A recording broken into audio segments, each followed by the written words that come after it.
أعوذ بالله من الشيطان الرجيم بسم الله الرحمن الرحيم والعاديات ضبحا فالموريات قدحا فالمغيرات صبحا فأثرن به نقعا فوسطن به جمعا إن الإنسان لربه لكنود وإنه على ذلك لشهيد وإنه لحب الخير لشديد أفلا يعلم إذا بعثر ما في القبور وحصل ما في الصدور إن ربهم بهم يومئذ لخبير. الحمد لله رب العالمين والصلاة والسلام على أشرف الأنبياء والمرسلين وعلى آله وصحبه ومن استنى بسنته إلى يوم الدين. اللهم اجعلنا منهم ومن الذين آمنوا وعملوا الصالحات وتواصوا بالحق وتواصوا بالصبر آمين يا رب العالمين. ثم أما بعد. السلام عليكم ورحمة الله وبركاته. Today, inshallah ta'ala, we are engaged in a study of Surah Al-Adiyat. This is the 100th surah of the Quran. I hope to finish the dars on this surah, inshallah ta'ala, in a single session. Last week, we were covering the contents of the surah before this, surah number 99, Surah Al-Zilzal. And as you recall, Allah Azza wa Jal dedicates that surah to one catastrophic event, when the earth is going to shake and it's going to reveal its contents. This surah, as we explore this surah, we will discover that this surah actually justifies the events of the previous surah. In other words, the earth is going to reveal its contents. But what is it that led to this? What was happening before this that led to that eventual consequence? That's what we're going to study in this surah. So it's almost taking a step back in the next surah and serving as providing as justification and evidence for the coming surah to come. Now, or for the coming events that are preceding. Now, what we're going to learn in this surah, inshallah ta'ala, is the attitude of the human being, the greed of the human being, the carelessness and the heedlessness of the human being, and the things he does on this earth without fear of any consequence. The human being does things on this earth without caring what is going to be the result of this. I'm not going to get caught, so I don't care. In the previous surah we learned he's going to be crying when the earth starts spilling its beans. يَوْمَئِذٍ تُحَدِّثُ أَخْبَارَهَا. What's he going to say? وَقَالَ الْإِنسَانِ مَا لَهَا. What's wrong with it? He's going to be shocked that the earth has all this record of everything he did. But this surah is about what in fact he was doing, what he was up to. This is another one of the surahs in which Allah Azza wa Jal begins by taking an oath. We've talked about oaths and the aqsam, the oaths in the Quran several times, but a few very cursory and fundamental points are important to mention. One of the challenges I have today, that's something I have to overcome, inshallah ta'ala, is a cross between a thorough academic sort of study of the surah versus an appreciation of the flow and the rhetoric of the surah. When you start quoting what this one said and what this one said and what this one said, you can get lost in those quotes and stop keeping track of what Allah is saying and the flow of the argument. You know, we have to interject in between everything Allah says. We have to interject and then study at somewhat of a scholarly level the meaning of every word and the grammatical nuances and things like that. The benefit of that is, of course, we get depth in terms of what we're learning. But the disadvantage is you lose track of where it's going. You fail to see the bigger picture, right? And the flow of the argument. That's the disadvantage. So we have to kind of try to find a balance between both of those things. I want to start by saying that this surah is one of my favorites in the Quran when it comes to exploring the incredible logic of the Quran and the way in which the beautiful, creative way in which Allah sets up an argument. You know, the message of the Quran is very straightforward, very simple. But the power of the Quran is not just in what it says, but in how it says it. And this is a stellar example of how Allah presents an argument. How He sets up the mind of the listener in conveying a message to them in a powerful way. And we know this, of course. Powerful speech isn't just about the right kind of words or the right message. It's also about the right style, the way you say something. You know, a friend of yours can give you advice and you won't take it seriously. But somebody else gives you the same advice with much more forceful language or language that really hits your heart, even though in the end the advice is the same, you take it a lot more seriously because it was presented to you in a way that impacted you more. So that's the kind of thing we're going to try to explore, inshallah ta'ala, today. As a brief reminder again about the oaths, essentially in the Quran, there are two components when Allah takes an oath. The first component is called al-muqsam bihi, which in simple terms we'll call the object of the oath. And the other component is the muqsam alayhi, which is the subject of the oath. So in English, it's the object of the oath and the subject of the oath. Now what are these things? If I say to you in English, I swear by the sun, it's going to be a hot day, if I say that to you, right? Even though we're not supposed to say that because we only swear by Allah. But I'm only doing this for the purpose of example. If I say, I swear by the sun, it's going to be a hot day. Then the sun is the object of the oath. The sun is the object. It's going to be a hot day is the subject. Another example, if I say, I swear by my family, I will take revenge. Now I said, I swear by my family, I will take revenge. What's the object? My family. And what's the subject? I will take revenge. You understand the connection between the two? Now, in the Quran also you have the object of the oath and you have the subject of the oath.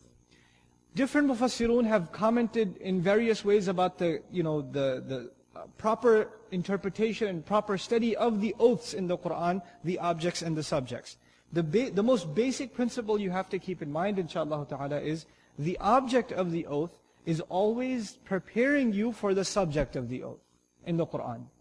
Whenever you study the object, it always has something to do with the subject.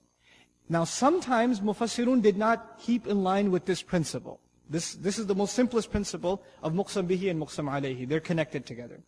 But some mufassirun had the principle that no, the object is separate and the subject is separate. The two have nothing to do with each other, not necessarily. Okay? Now when you go by that line of argument, then there's room for attack.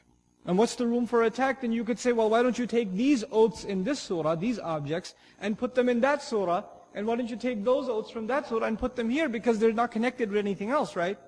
They're just independent in and of themselves, so what's the benefit of them? Why these oaths over here, and why those oaths over here? Why وَالتِّينِ وَالزَّيْتُونِ وَطُورِ سِنِينَ وَهَذَا الْبَلَدِ الْأَمِينَ? Why those objects in that surah? Why وَالْعَصْرِ? That's an object of the oath. What's the subject? إِنَّ الْإِنسَانَ لَفِي خُسْرٍ. That's the subject, right? So the stronger argument really is that the object, the muqsam bihi, is always rhetorically connected to the subject. Now, the purpose in ancient Arabic for taking an oath, nowadays we also say, I swear. We say that all the time. Now when I say I swear, one of the implications is I'm very serious. I'm not kidding around, I'm very, very serious. That's when I say I swear, right? Which is true in ancient Arabic also. But another function of taking an oath that is not the case anymore is the oath was used to get your attention. It wasn't just used to set up an argument, it was also used first to get your attention. Now why does a speaker feel the need to get your attention? Obviously because whatever he's saying, you don't think you're interested. You're not interested, so he has to do something to get your attention first. If he says something important and you're not paying attention, then the point is lost. Yes, he said what he had to say, but the point wasn't just to say it. The point was to convey that message to you so it reaches inside you. And it won't reach inside you until you're paying attention. You understand? So the subject, which is the actual point of this discussion, is not going to have any benefit until the audience is paying attention. So Allah Azza wa Jal uses the oaths to grab the attention of the kuffar in this surah. The kuffar are not paying attention. They're not paying attention to the Messenger sallallahu alaihi wasallam. They don't want to hear it. So Allah Azza wa Jal says something that immediately captures their attention. Now when you want to get somebody's attention, you have to talk about something that they want to hear. They don't want to hear what you have to say. They want to hear what they like, what they're interested in. So you keep this in the back of your mind as we begin the study of this surah. The first 5 ayat of this surah are oaths, aqsam.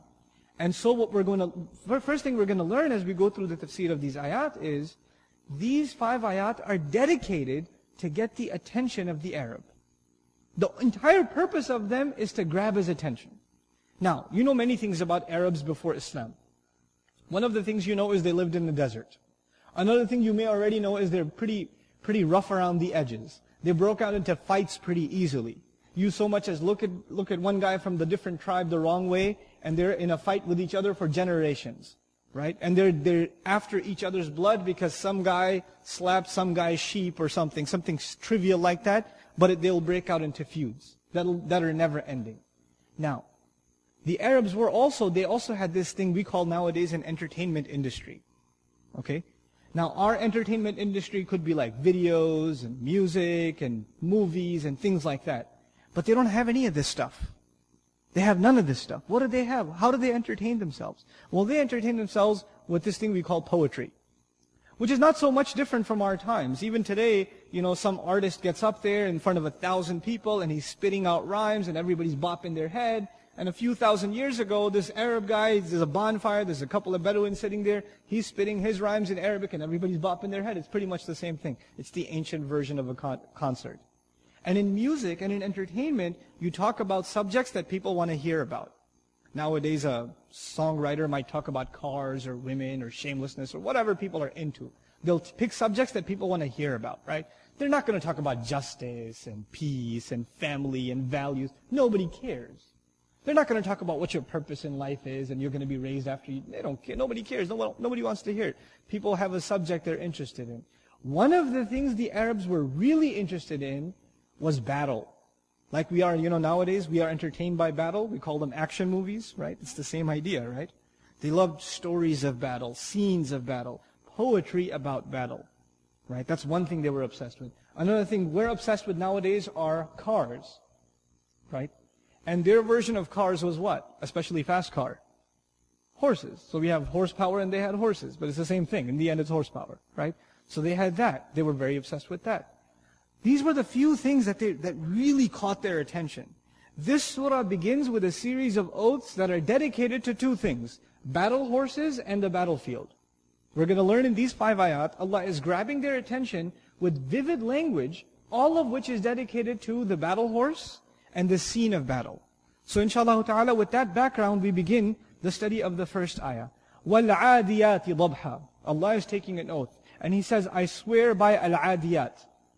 The word adiyah in Arabic, it comes from the word adu, which means to have animosity. But adi, the masculine form, is used for someone who's running in battle against the enemy.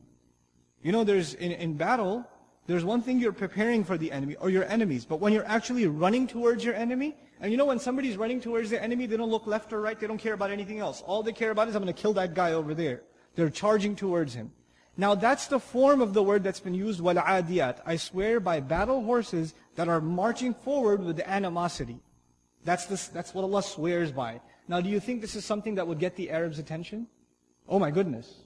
For him, this is like the trailer of an action movie. You know what they do in trailers, right? They show you a little bit of the movie, and they build your interest. And right when they get to the most interesting part of the trailer, what do? They cut it short, say, pay us $10 next summer. Right? That's what they do.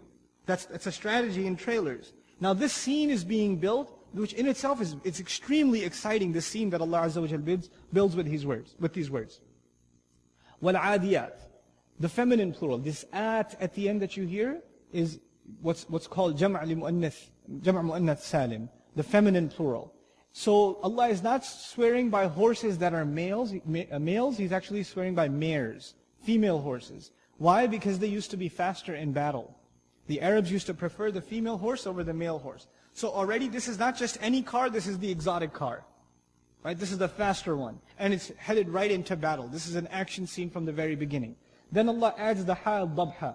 أقسمه, this is Baydawi rahimahullah. He says, اعلم أن الضبح أصوات أنفاس الخيل إذا عدت. You should know the word dabha at the end is describing, you should know it's describing anfas al-khayl, the breath, the panting of the horse when it's engaged in aggressive motion. When a horse is galloping really fast, you hear that that sound you hear. The word for that in Arabic is dabh. Dabh. By using that word, we're learning that this horse is going as fast as it can. It's going as fast as it can. And it's marching forward towards what?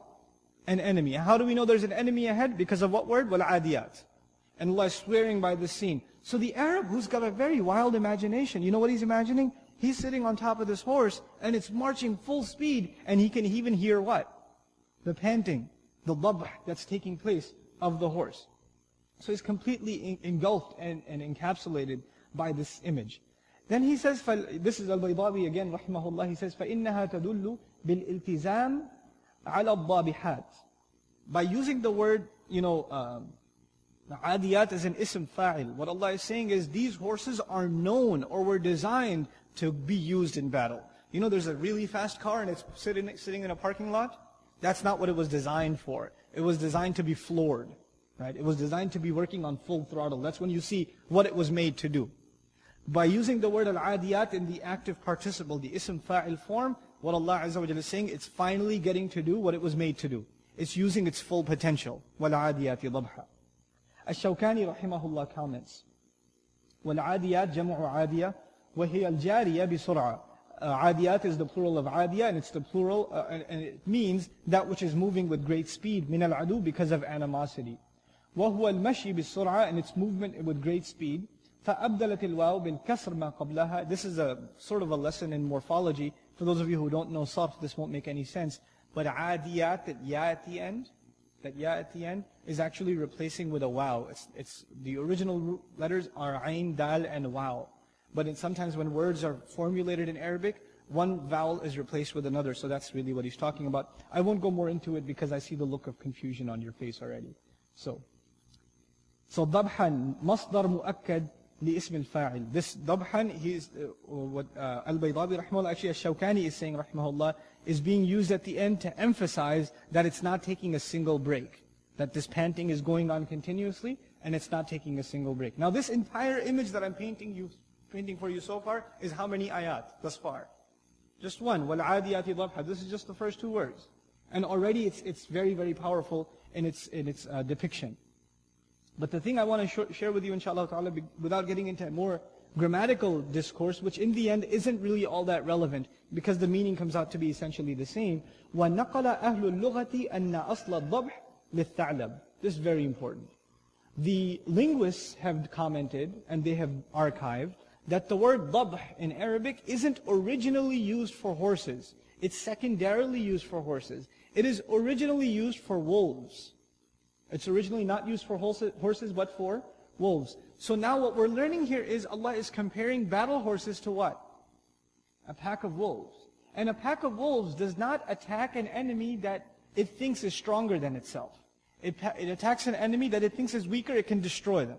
They can devour the enemy. They're defenseless, right? So it shows the confidence of those who are engaged in this battle. They're going to go after their enemy like the wolves go after their prey. That's the image that's being captured just by the use of the word dabh in the ayah. There has been a difference of opinion among the mufassirun about the meaning of the word or the interpretation of adiyat. Some have actually called it the camels that are heading in the season of Hajj. That's what these camels, they're panting really hard, and that's what Allah is swearing by. There are two evidences against that. First of all, the rest of the language doesn't support it. That's the first evidence against it. The second evidence against it is that the entire surah has nothing to do with Hajj, nor is it a Madani surah where the injunctions of Hajj came down. It's a Makki surah, even an early Makki surah at that. So it doesn't connect with the rhetoric of the rest of the ayah. You will find these opinions in some tafasir. Why? Because the methodology of not connecting the object with the subject isn't there by some. Some people didn't accept that methodology. So when you disconnect the two, then you get 30 different opinions on what that is. It could be anything then. Anything that's moving fast. Anything that's panting. But if you connect it with the rest of the surah, now the meaning gets caged and it has a proper direction. And then, the mufassirun comment on it with precision. A couple of other comments about the word adiyat. Adi, a group that is adamant or on standby for pillaging and warfare. This is what we learn from Mufradatul Quran. The word adi is a group that is kind of waiting to attack, and it wants to pillage and destroy its enemy. Ada al-faras, the horse galloped aggressively, as the Arabic expression goes. Ta'ada al-qawmu, ta'ada, same root, it's used from the tafa'ul form. It means when a nation is racing against one another aggressively. So all of these words, all the implications are moving fast and being aggressive against an enemy. That's the bottom line in the words, وَالْعَادِيَاتِ ضَبْحًا. Now we come to the next ayah, فَالْمُورِيَاتِ قَبْحًا. The first thing to note here is the letter fa. Instead of wa, the first ayah was وَالْعَادِيَاتِ. The second one is فَالْمُورِيَاتِ, fa. This is a very, very important, subtle concept in especially understanding the oaths of the Quran. There are certain letters that are called huruf al-atf. Okay? They are, or adawat al-atf even. They are letters that connect a sentence to another. If this was a wa, then it would mean the first ayah is one scene and this ayah is a different scene. They're two different scenes. But if the first one is a wa and the second one is fa, which is what we find here, this is a continuation of the previous scene. This is not a new image. Now we're getting more details about the same scene. You understand? Now what happens sometimes is in the Quran you have وَالْمُرْسَلَاتِ عُرْفًا. It began with what? Wa. فَالْعَاصِفَاتِ عَصْفًا. Fa. So it's a new thing or a continuation? It's a continuation. But the next ayah, وَالنَّاشِرَاتِ نَشْرًا. Wa. Now it's a new scene. You understand? So two were connected, then the rest is connected. That's what's happening here. Wa. And now look, I'll read forward so I don't have to bring this up again. وَالْعَادِيَاتِ ضَبْحًا. فَالْمُورِيَاتِ قَدْحًا. فَالْمُغِيرَاتِ صُبْحًا. فَأَثَرْنَ بِهِ نَقْعًا. فَوَسَطْنَ بِهِ جَمْعًا. Do you see fa in all of them? That means all of that is what? One scene. All of that is one scene. They're not separate scenes. They are one continuous scene. And the evidence of that is fa. Had they been separate scenes, what would we have found? Wa. Which is what we found in Surah At-Teen. Different oaths. وَالتِّينِ وَالزَّيْتُونِ وَطُورِ سِينِينَ وَهَذَا الْبَلَدِ الْأَمِينَ. They were separate things. So they were separated by a waw. But here, they're one thing, so they're connected with a fa. You with me so far? So now we come to فَالْمُورِيَاتِ قَدْحًا. The word muriyat is also what's called in Arabic an ism fa'il. It's also plural and feminine, which means it's describing the same horses, that same band of horses that was marching forward and panting in the previous ayah. The other thing we learn here about the word, these muriyat, is that as they are running, the word ira, from which muriyat comes, is a description, it's an adjective for these horses. Ira is to cause sparks to fly when you strike something. You know, there are different kinds of starting fire. You know, in Arabic there's awqada, to start a fire also. There are like 10 words in Arabic in the Quran to start a fire. This is one of those words.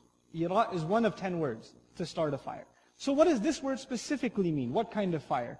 You know when two things rub against each other and a fire starts?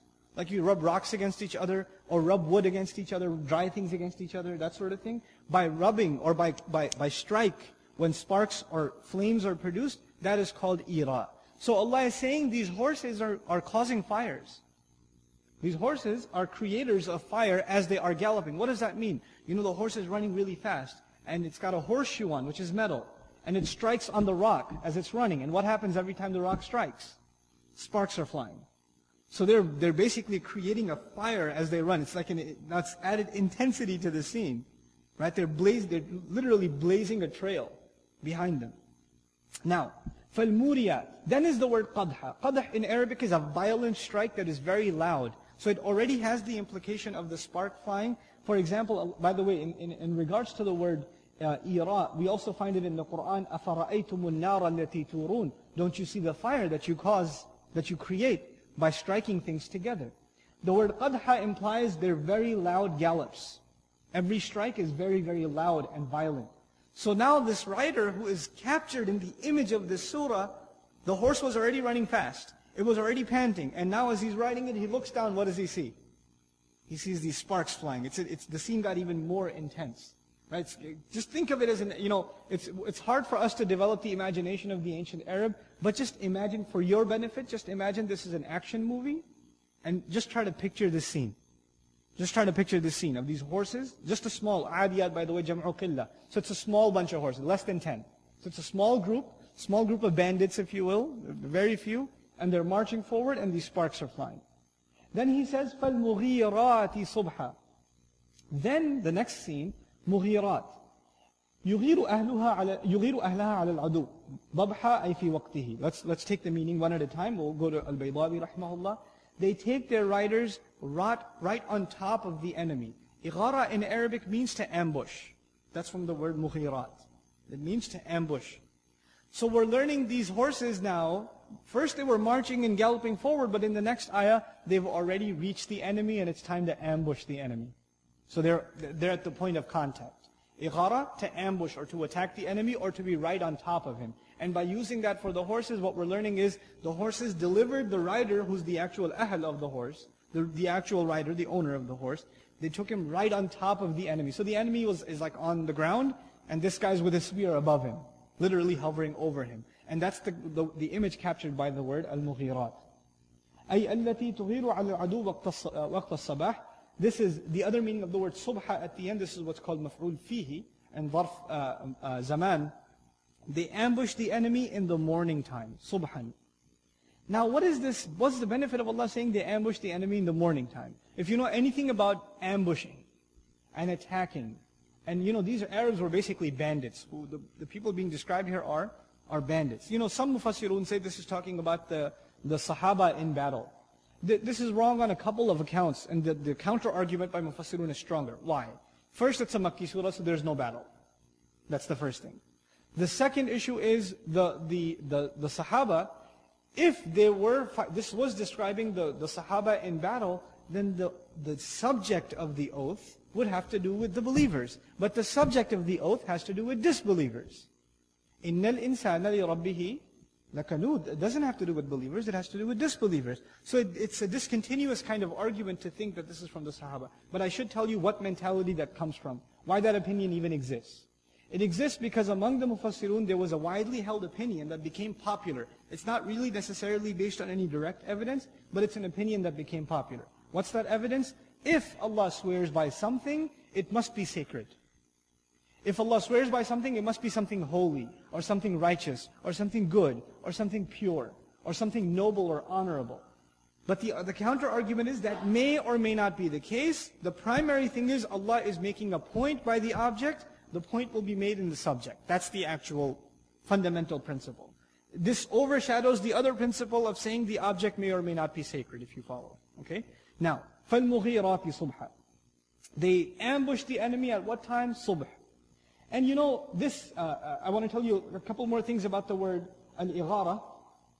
يُقَالُ أَغَارَ يُغِيرُ إِغَارَةً إِذَا بَاغَتْ عَدُوَّهُ بِقَتْلٍ. The word ighara is used when you go against the enemy, when this band goes against the enemy with the intent to kill. أَوْ أَسَرْ أَوْ نَهَبْ. Or to attack them secretly, or to rob them and pillage them. So these are all crimes. The word is used for criminal behavior, which is another reason why we wouldn't use it for the Sahaba. So this, more linguistic evidence is why the tafsir is pointing in one direction. Then of course, because the ism fa'il, the active participle is used, وَأَسْنَدَ الْإِغَارَةَ إِلَيْهَا, the use of the noun, Allah attributed ighara as a noun to them. When a noun is used in Arabic, it means whatever you're talking about is known for that quality. So what we're saying then is the horses are known for running really fast. They are known that whenever they run, sparks fly. And they are known, these horses are known for being bandits and attacking the enemy. And they are also famous for doing that at what time? In the morning. Subhan. But if you know anything about attacking and robbing and pillaging, then you know the best time to do that is not the morning. The best time to do that is at night. When the enemy doesn't know where you came from, where you left. You can use the cloak of darkness to your advantage. But these guys over here that are being talked about, they don't care. They're attacking at what time? In the morning. Which is particularly, it adds a couple of interesting nuances to this discussion. How so? The first thing to note is in the morning there's a lot of moisture. Things are wet. Even the rocks and the ground, there's a lot of drops of water on it. But even though it's wet, what is flying anyway? Sparks are flying anyway. It becomes even more of a contradiction in the scene. That how fast are these horses running that even the water evaporates immediately and turns into sparks of flames. SubhanAllah. فَالْمُغِيرَاتِ صُبْحًا. Then here what I want to share with you is the two words in Arabic basically that are used for attacking. This is one of those words. Aghara, to attack and ambush. Another word that's used in the Quran is satwa. Sin, ta, and waw. Satwa. For example, Allah Azza wa Jalla says, يَكَادُونَ يَسْطُونَ بِالَّذِينَ يَتْلُونَ عَلَيْهِمْ آيَاتِنَا. But more on that when we get to that ayah one day. Ighara in Arabic from a linguistic origin means to go deep into something. Like if somebody goes deep into the countryside, they leave and they go deep into the boonies. Like if we go from here to I don't know, Plano, right? If we go way out there, or we go to Mansfield or something. I have to knock on Mansfield. I have a friend in Mansfield. Anyway, so you go out all the way out there or something. The word you will use in Arabic for that is, aghar al-faras or aghar al-rajul, which means the man went way deep. And by using that word for ambush, what we're learning is they don't just attack, they go deep into the lines of the enemy. They get into the heart of the town and attack them. Okay? So, فَالْمُغِيرَاتِ صُبْحًا. The other thing to note about morning is if you're attacking in the morning, it means you want the enemy to know you're coming. If you're attacking at night, you wanted the element of surprise. But if you're attacking in the morning, you want the enemy to know, and it's like you don't even care. Why don't you care? Because you're like wolves. You're not afraid of your prey. The wolf is running after a rabbit. It's not going to, it doesn't care. It's going to eat it anyway, right? It's not afraid of a battle. There's not going to be a contest. So this is the kind of confidence these riders and these raiders really have in the people they're about to attack. Now we get into the heart of the matter where the action begins. This was just preparation for the action. Now the action begins. And in action, a verb is used. So now there's, from a linguistics point of view, there's a transition from nouns. Al-Aadiyat is a noun. Al-Muriyat is a noun. Al-Mughirat is a noun. But now فَأَثَرْنَا, that's a verb. So there's a transition from noun to verb, which means the action is intensifying. That's what that implies, okay? فَأَثَرْنَا. Then they cause, these horses they cause. That's the feminine plural, أَثَرْنَا. Noon and niswa, it's used for the horses because Aadiyat is plural. So they cause something to rise. Athara in Arabic is to cause something to rise. What is it that they cause to rise? Naq'a. Naq'a in Arabic is one of 3 words in the Quran used for dust. There's ghabara, there's haba, like haba manthura, and then there's this word naq'a.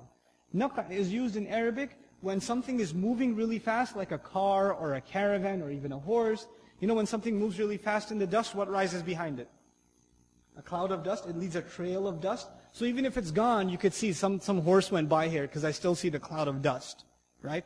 That cloud of dust is called naq'a. It's not just any dust, it's specifically the dust that rises up in the air when something moves by in really fast motion. So these horses, they cause this cloud of dust to rise. But before we go further into the next ayah, we have to discuss the word bihi. فَأَثَرْنَا bihi naq'a. We talked a little bit about فَأَثَرْنَا. We talked about naq'a. They cause to rise, that's atharna. Naq'a is the cloud of dust that they're causing to rise. But the word we're missing in the middle is bihi. So what is that bihi? The pronoun he, it referring to. It could be referring to makan. For example, وَقِيلَ الْمَعْنَى فَأَثَرْنَا بِمَكَانِ عَدُوِّهِنَّ نَقْعًا. In other words, when they attack, when the fighting begins, there's so much action on the ground that dust is rising and you can't even see your enemy. So once the battle begins, it's completely covered and engulfed in dust. You can barely see in front of you in the chaos of battle. That's one implication of bihi. The second is, bihi could be referring to the morning. That even though it's morning and the sand is damp, when sand is damp and moist, it doesn't rise. But even though it's the morning, this is some intense battle that despite that, the dust is rising anyway. Or this bihi could be the qadh, meaning because of the striking of the horses, they're causing these clouds of dust to rise. Abu Ubaidah rahimahullah had an opinion about the word naq'a, which is a minor opinion, but it should be addressed, inshaAllah ta'ala. An-naq'u raf'u sawt. Naq'a in Arabic also means to elevate your voice, to raise your voice. The first meaning is a cloud of dust. But the second meaning also is to raise your voice. And the two are rhetorically connected in Arabic. Why? Because when you get lost in a cloud of dust, how do you get found?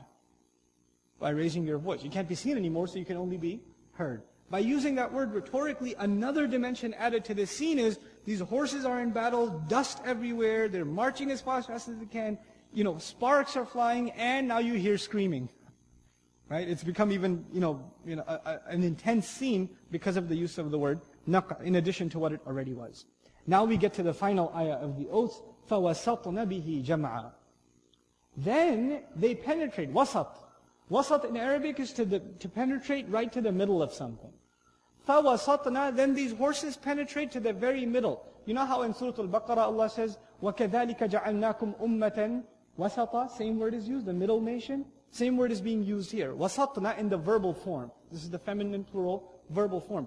And because of that battle, and because of that cloud of dust, using that to their advantage, they penetrate, all of them, wasatna is the feminine plural, so the entire group penetrates, all of them bihi, using the advantage of the cloud of dust, jam'a, all together. So what we're learning here is something really incredible. When you attack the enemy, especially if you know the enemy knows you're coming, the enemy's waiting with his spears, he sees the cloud of dust rising, he knows you're on the way. Because that scene has already been set. Now look at it from the camera angle of the enemy. He knows you're coming. He sees the sun rising, he sees the sparks, and he sees the cloud of dust. He could see you from a distance coming. When that's the case, you don't go all out against the enemy. You ever seen sort of a battlefield, even a mock battlefield? Even in video games they do this. You send the first wave, then you send the second wave. You don't throw all your forces in at once. That's suicide. You're going to get killed because you have no backup support left. Everybody went in. But first of all, we learned these are very few. Aadiyat, the feminine plural, jam'u qillah, they're few. Second, we learned they all went in. They don't even care. They all went into the heart of the enemy. فَأَثَرْنَ بِهِ Actually, فَوَسَطْنَ بِهِ جَمْعًا. They penetrated into the very gathering of the enemy. The word jam'u could be applied to the horses, these guys that are attacking. Jam'u could also be used for the enemy. Meaning they went right into the heart of the entire gathering. Now you can imagine, the enemy also has line 1, line 2, line 3. You know how soldiers stand in lines? And these guys, it's almost like they formed a spear and they penetrated right through those lines, crushing their way in. And where are they now? In the middle. And when they're in the middle, where's the enemy? Before the enemy was in front of them, but now when they're in the middle, where's the enemy? All around them. The enemy's all around them. فَوَسَطْنَ بِهِ جَمْعًا. Now, when I stop here, I wanted to give you some background about the word ba a little bit. فَوَسَطْنَ بِهِ. B could be transitivity, we said taking advantage of the dust. But also ba here could mean al-haliyah, which means immediately as the dust cloud rises, immediately, there's no hesitation. They go right into the heart of the battle. Okay. After we said all of this, the Arab who is listening, no mention of stories of the prophets, no halal or haram, no day of judgment, no Allah is one, no accept the messenger, no why do you kill the baby daughter, why do you do this, why do you do that, nothing. No religious instruction at all for 5 ayat. All these ayat are doing their what? It's getting his attention. And it's talking about stuff he really wants to hear. And by the time you get in this trailer to where these guys are in the middle of the enemy, and they're all around him, the Arab's eyes are bulging out. He's like, what happened next? And the screen turns black. Allah doesn't say any more. He's got his attention now, right? That's when he's got his full attention. Now it's a climactic moment. You want to know what happened next. That's what you want to know really badly. Now at that point, Allah says what He wanted to say all along.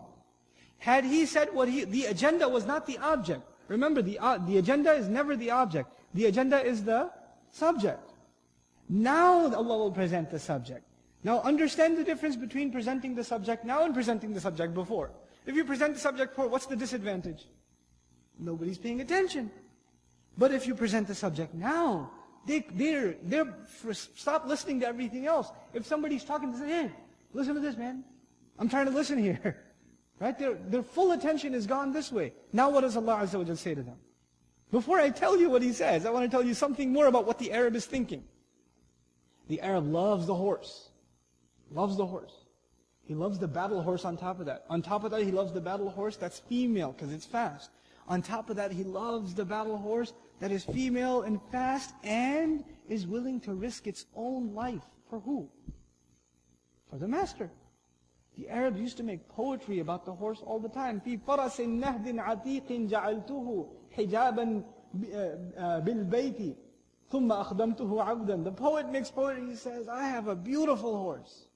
It is so exotic that I have placed for him a barrier so nobody can look at him, and I even hired a servant to take care of him. They love their horse. They make poetry about how obsessed they are with their horse. The way you talk about your car, I could put new rims on it, man. Right? I'll put a dual exhaust, or I put this system on it. Right? Their system is what? I put a new saddle on this guy, or whatever, right? They're obsessed with this horse. And these ayat are just talking about this horse. And this guy is appreciating, man, this horse is so loyal.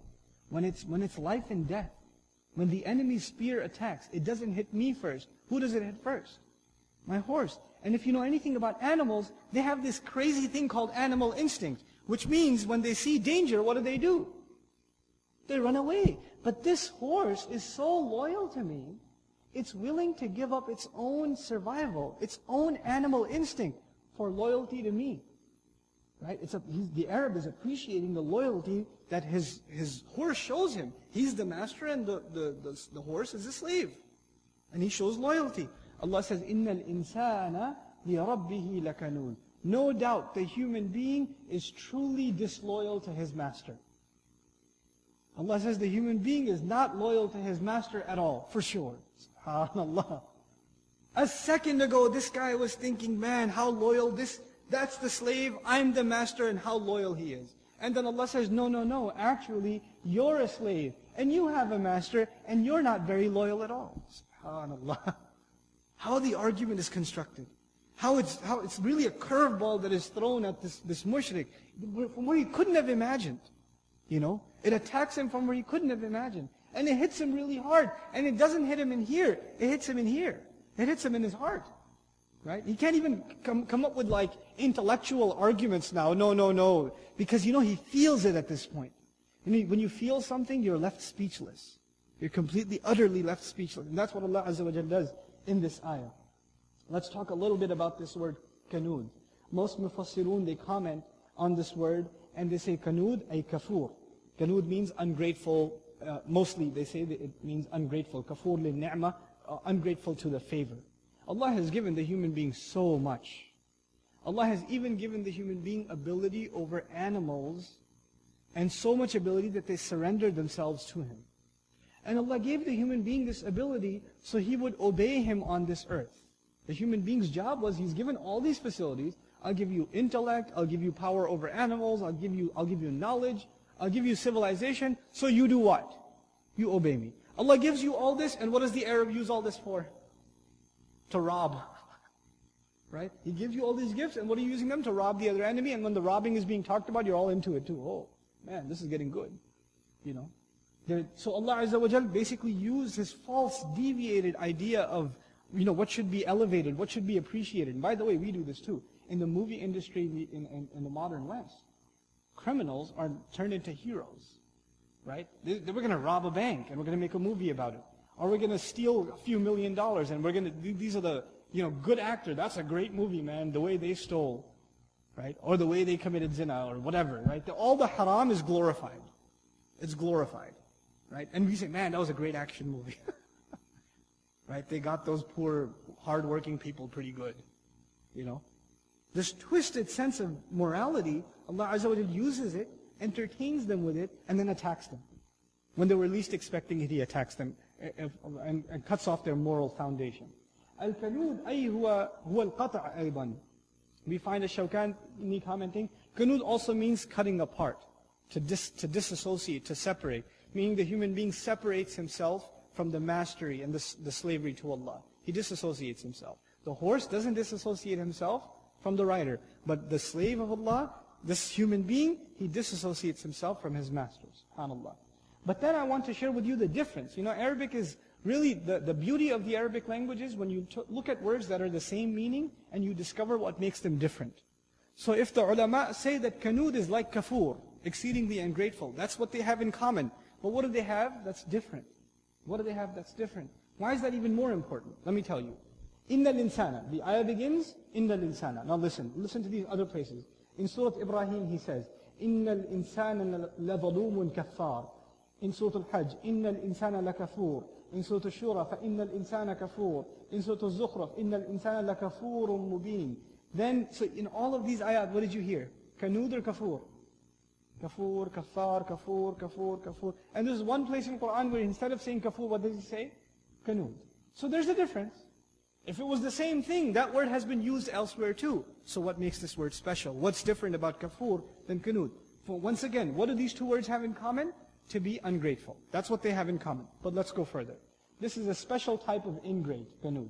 First of all, this is sighatul mubalagha, so it's extremely ungrateful. It's not just ungrateful, it's extremely ungrateful. How do we know that? Because of the waw. In kanud, this is sighatul mubalagha. Okay? One who remembers and makes only mention of the problems and complaints and never makes mention of favors. That's the kind of person that's called kanud. So when you ask a person, how's life? And what do they remember? All their problems. And what don't they accept? All the good things that are happening to them. Like for example, you ask, how's marriage? Man, She's got problems, she doesn't listen, she does this, she does that. You got all these list of problems. And you ask, can you give me a small list of things you should be grateful for in your marriage? Something Allah has given you in your marriage that you should be grateful for? I can't think of anything, I don't know. Kanud. That's the attitude of kanud. There's so much Allah has given us, and you can remember the complaints, but you can't remember the favors. Right? You open up the fridge, and you see like 8 different kinds of juice, and 4 different kinds of soda. Oh man, no Pepsi! Right? You know what that is? That's kanud. Instead of showing gratitude for everything you do have, what are you whining about? The one thing you don't have. And we even teach this to our kids. That's the crazy thing. We teach them since they're little to become kanud. It's scary. How? We take them to the toy store, right? One of the biggest mistakes you'll make in your life is take your child to a toy store. No child, go observe this, okay? No child ever walks out of a toy store happy. Ever. You buy them something for $10, $20, $100, $200, whatever you spend on them. As they are leaving, where are their eyes? On the $2 million of merchandise left behind. You understand? Instead of teaching them to be grateful, we're teaching them, oh, can we get that next time? Can we get that too? We're training them to want more, subhanAllah. We have to learn to avoid these things. They're subtle things, but they embed in the psyche of a person. Right? And then when they get older, it's not toys. It's what they want out of a marriage. It's what they want out of their family. It's what they want out of their community. They're just always ungrateful. They're never happy. They're miserable people. In dunya and in akhirah. This makes you miserable here. If you're grateful, you're happy in this world at least. You know, if you have a 1-bedroom apartment and you're grateful to Allah, you'll be happy. But if you are ungrateful, you can have a 12-bedroom and you're still unhappy because there's a 13-bedroom with somebody else. You're not happy. You saw somebody else who has more. So Allah Azza wa Jalla says, إِنَّ الْإِنسَانَ لِرَبِّهِ لَكَنُودٌ. Especially when it comes to his master, he is extremely ungrateful. Extremely the word kanud also includes disloyal, has no loyalty. Allah gave him this. You know, the master says to the horse, I gave you food, I gave you a stable, I give you shelter, I feed you, I take care of you, you better ride for me. Right? The master demands when he gives to the property. We have that demand. And whenever we own something, we expect things from it. Okay, we don't own horses anymore, we own computers. Right? You expect things from your computer. It stops working, you throw it away. Useless piece of junk. Right? In the olden days, somebody owns a cow. I'm going to milk this cow. It stops giving milk. Okay, you know what? I'm going to slaughter you. At least I'll get beef out of you. Right? The idea is, if it's mine, it better do what I want it to do. It better show me loyalty. Allah says, I own you. I am the master. You're the slave. I'm al-Malik, wal-Sayyid, wal-Murabbi, wal-Mun'im, wal-Qayyim. These are the meanings of Rabb. The one who owns, the one who has complete authority. You know, these meanings I say all the time. But you can't help but repeat this, because it's such a deep concept. You know, when we own something, in this world, not right now, you own something, but you don't have full rights. You own it, you still don't have full rights. You own your car, but you don't have full rights over your car. You can't do whatever you want. You have to put the seat belt on. You have to do emissions inspection. You have to do this, that, the other. You own your house. You can't do whatever you want.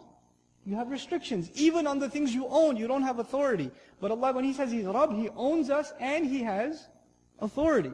This is unlike any other ownership. And despite that authority, He gives, and He doesn't punish. SubhanAllah. And then what do we do in return? And He gives, we become even more disloyal, even more ungrateful. This is the human being. إِنَّ الْإِنسَانَ لِرَبِّهِ لَكَنُودٌ. Now these ayat of إِنَّ الْإِنسَانِ, this is the second last place in the Qur'an where إِنَّ الْإِنسَانِ occurs. The final place in the Qur'an is Surah Al-Asr. And when we come to that ayah of إِنَّ الْإِنسَانَ لَفِي خُسْرٍ, when we come to that ayah, we'll look at all these ayat again and discover the beautiful treasure. Why is that the last one that says إِنَّ الْإِنسَانِ? And why is that different? All the other places where Allah made declarations about the human being, some of which I shared with you today. Right? But at the end of it, إِنَّ الْإِنسَانَ لَفِي خُسْرٍ. That's the climax of it all, subhanAllah. So this is إِنَّ الْإِنسَانَ لِرَبِّهِ لَكَنُودٌ. Let me see if I want to share anything with you. Actually, I got everything here. وَإِنَّهُ عَلَى ذَلِكَ لَشَهِيدٌ.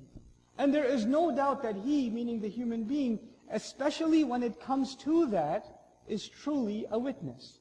I'm rough translation.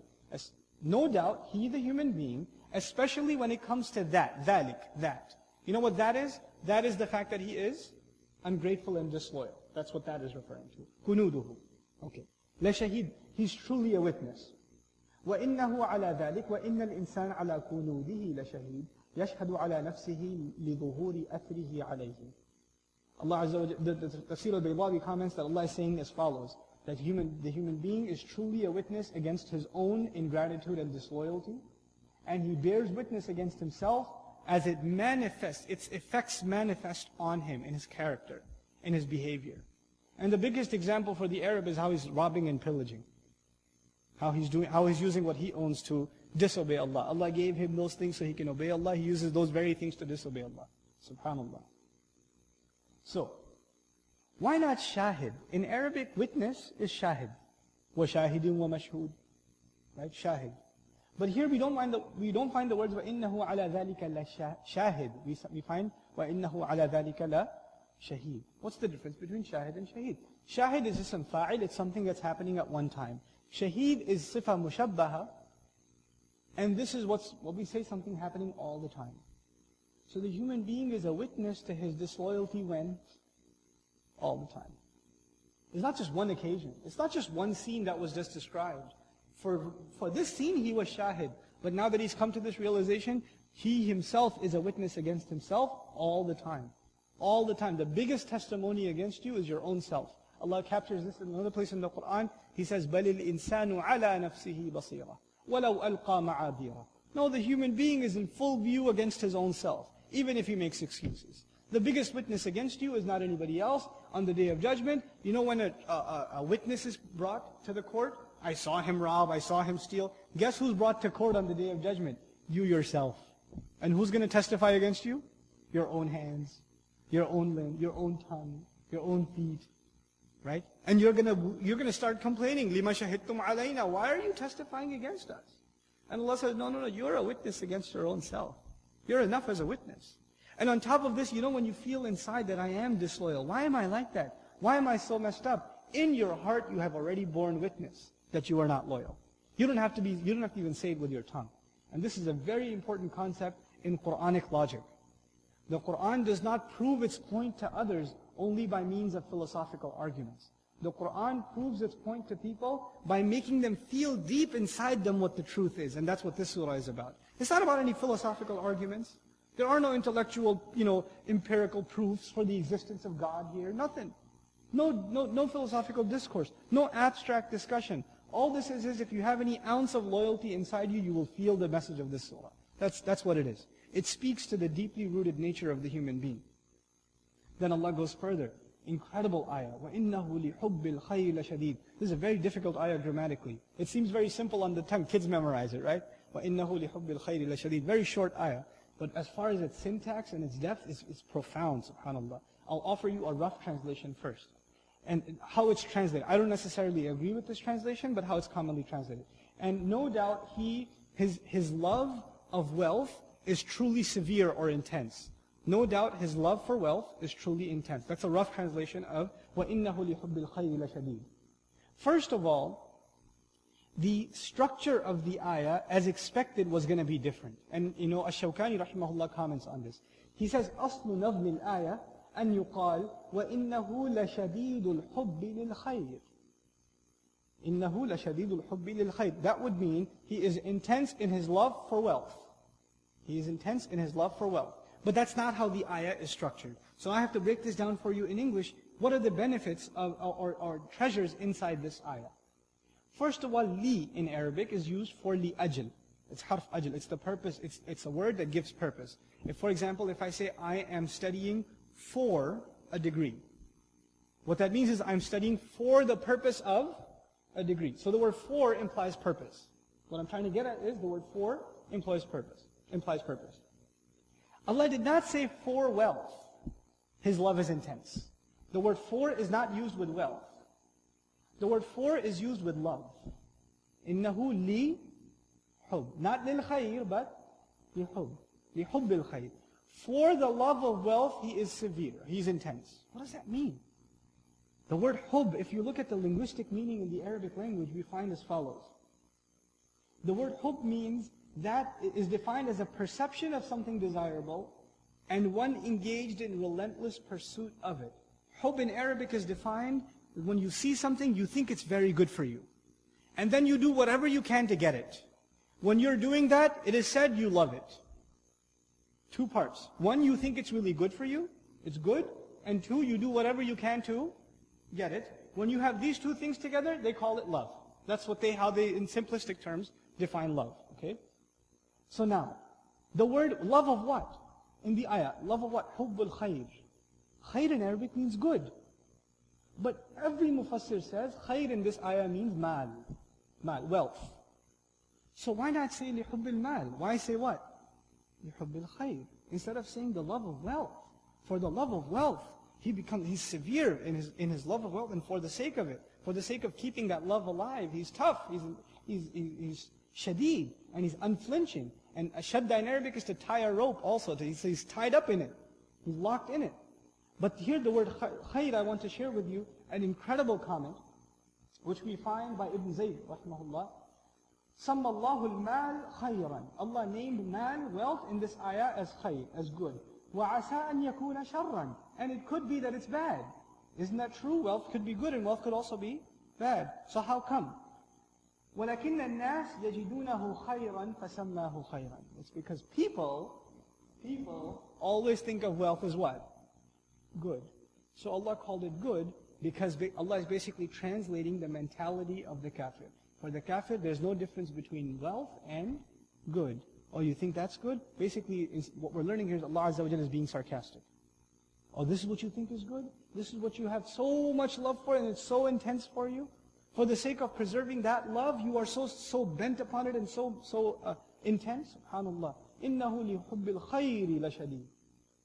This, love, this sentiment that the human being has, for what? In the previous surah we learned something. I want to tie this together with it. This khayr, this mal, where does it come from? All of the wealth, all of the things that human beings want. They want a big house. They want nice clothes. They want a nice car. They desire, the affections of the opposite gender. Whatever it may be, everything comes from this earth, doesn't it? Everything comes from it and will go back into it. The question is, in the previous surah, what did Allah do with the earth? Where all your good comes from.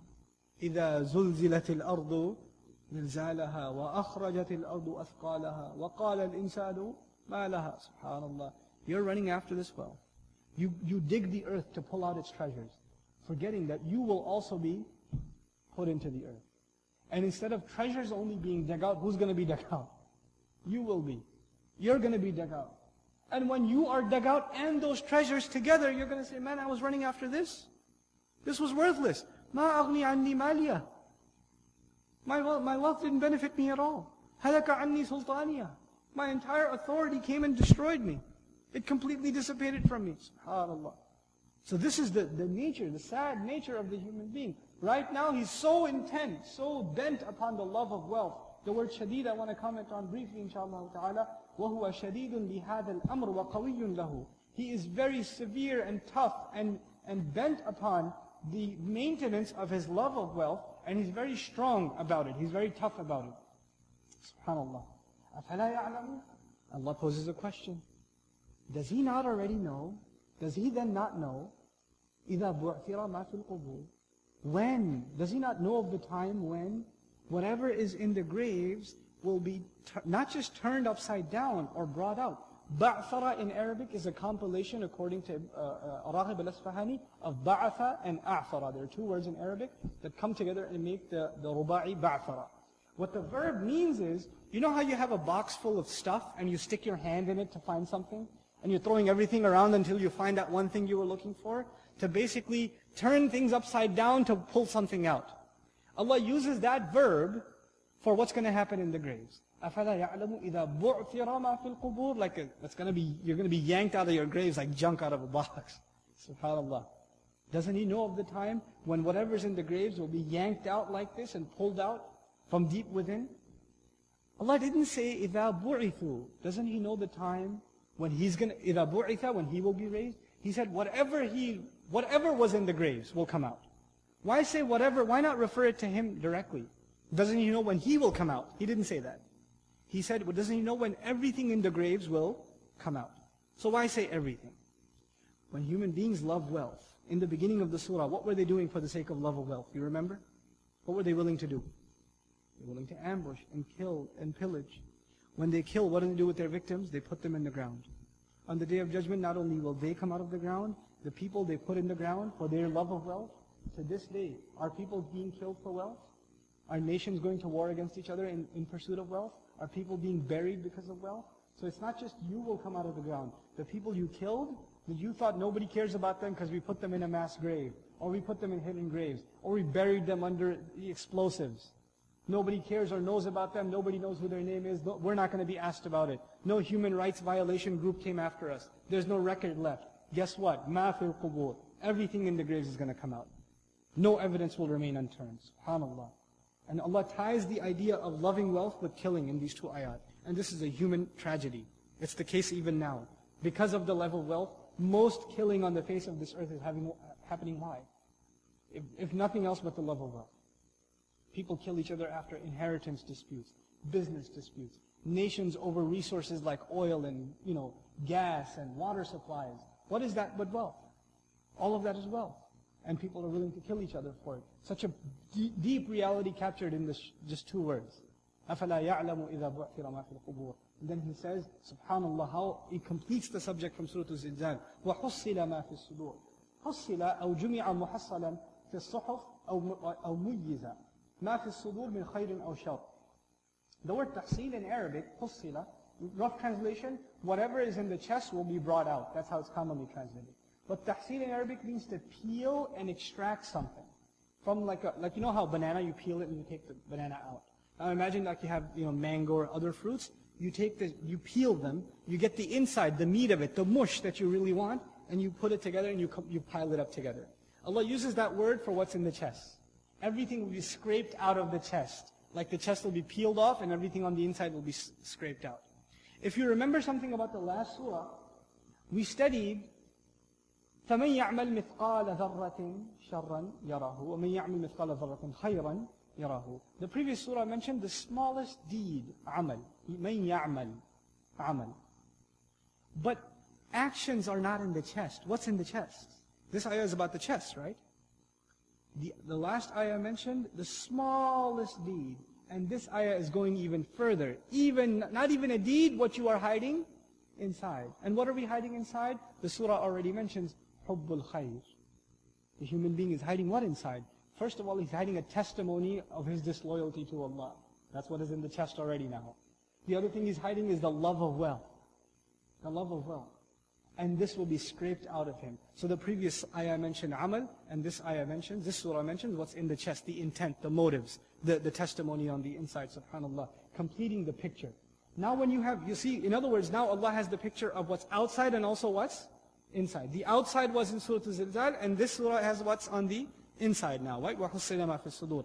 Now you can say, إِنَّ رَبَّهُمْ بِهِمْ يَوْمَئِذٍ لَخَبِيرٌ. There is no doubt, their master, especially in regards to them, meaning these kuffar, who think there's nobody watching them, nobody knows what's in their heart, nobody knows what they did. Especially in regards to them. Why did I say especially? Because bihim is muqaddam. We don't say, إِنَّ رَبَّهُمْ يَوْمَئِذٍ لَخَبِيرٌ بِهِمْ.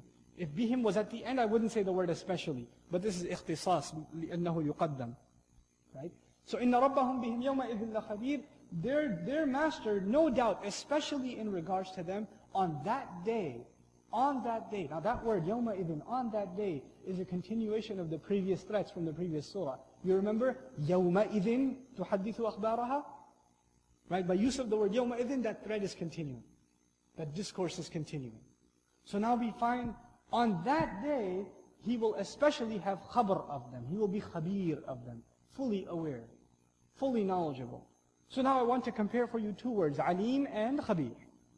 Alim and khabir. The word khabir, rhetorically in the Arabic language, is more powerful than alim.